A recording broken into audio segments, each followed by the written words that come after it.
run.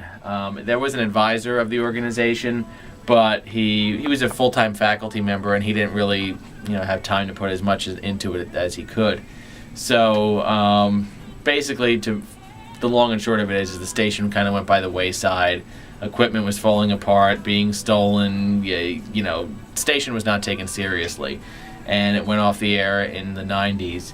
And a group of kids approached one of the electronic media professors in the early 2000s, Mr. Barish, and said to him, why doesn't the school have a decent radio station? We pride ourselves in broadcasting around here, but why don't we have a radio station? He's like, well, we don't have a radio station because you saw how the last one was run. It was run into the ground. So Mr. Barish went to a couple of university administrators and said, the only way that we're going to get this station back off the ground and make sure that it's done right is to actually have a full-time manager of sorts to be, that basically this is his job. He's not an advisor of another organization or not a teacher that kind of does this on the side. We hire a guy, we create a position and hire a guy that actually takes care of just the radio station. They got approval to do that, and that's where I came in. I was hired back in 2004 with basically the job of building a radio station. I was, greeted with 3 empty rooms. These rooms were all empty in 2004, and it was building radio stations. Oh, so that's why it's pretty much running so well, because there's actually I have somebody full-time it's faculty. Like a real radio station. See, we're kind of, Mr. Barish uses the analogy that we're kind of an interesting philosophy. A lot of college radio stations that are run into the ground have a great massive signal, but they don't have good management running it. I'm being filmed on both ends here. Yeah, I mean, you don't mind this, no, right? I don't mind at all. That's fine. I'll just do it for archives. Now, because I didn't, ask for your consent. That's why. That's fine. I'm used to it with this guy because this guy's our resident, TV geek, and he's always filming people. Oh, okay. So I'm used to having cameras put in my face. Whereas we are a well-run, managed radio station, but without a huge signal. So that was the biggest thing that really helped KUR get back on the ground the proper way, was to get somebody in there that could pretty much babysit it full time. Now, I'm not saying that Penn State would be ready for that or even open to create another position, but it's something to consider. Even if it just starts out as like a part-time position at first. I started out as part-time, and over the years I proved myself and they made me full-time. But I really think that when you're trying to start a radio station or something to this seriousness, you really need somebody that just can focus on that.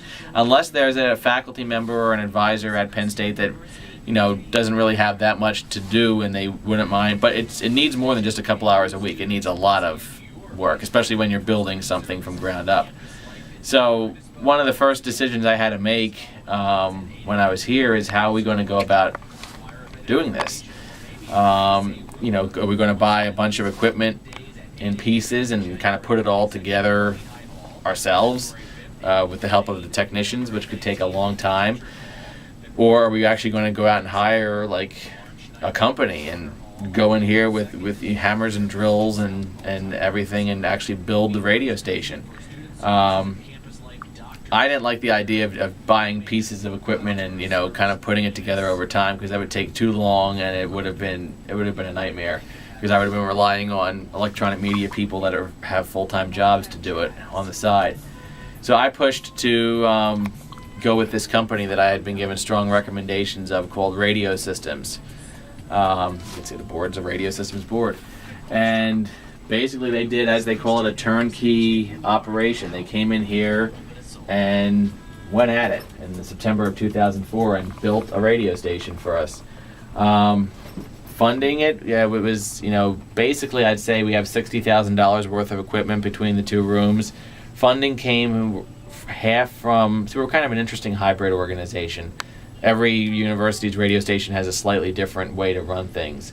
The way we did it here is that the Student Government Association put in half of it, about $30,000, and the university chipped in the other half, about $30,000. So technically, because of that, when you talk about politics here, we're kind of a weird hybrid organization in that student government can't totally claim it and university can't totally claim it because half put money into it. And that caused some, well, how do I put it? Some hostility maybe over the first couple of years with, the students, this is our radio station, and the university, now this is really our radio station.